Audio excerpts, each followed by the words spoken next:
ఎండలో మనం కాసేపు ఉంటే చాలు చెమటలు పట్టేస్తాయి. శరీర ఉష్ణోగ్రతని తగ్గించుకోవడానికి మన శరీరం చెమటని బయటకి పంపుతుంది. కానీ కుందేలు విషయంలో మాత్రం సీను మొత్తం డిఫరెంట్.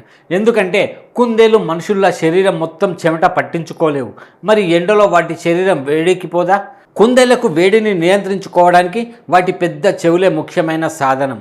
చెవుల్లో ఉండే రక్తనాళాలు విస్తరించినప్పుడు శరీరంలోని వేడిని బయటకి విడుదల చేయటంలో చెవులు సహాయపడతాయి. అందుకే కుందేలు చెవులు కేవలం వినటానికి మాత్రమే కాదు, శరీరాన్ని చల్లగా ఉంచడానికి కూడా ఎంతో ఉపయోగపడతాయి. అయితే తీవ్రమైన ఎండలో కుందేలు ఏం చేస్తాయి? పగటి సమయంలో నీడ ఉన్న ప్రాంతాల్లో బోరియల్లో విశ్రాంతి తీసుకుంటాయి.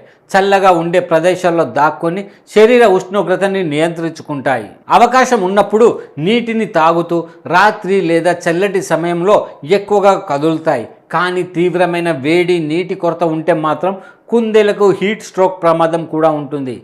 అందుకే పెంపుడు కుందేలను పెంచేవారు వాటిని ఎప్పుడూ నీడ, తగినంత నీరు, మంచి గాలి ప్రసరణ ఉండేలా చూసుకోవాలి.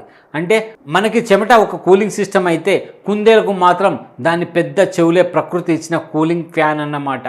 ప్రకృతి ప్రతి జీవికి వేడిని తట్టుకునేందుకు ఒక్కో ప్రత్యేకమైన మార్గాన్ని ఇచ్చింది.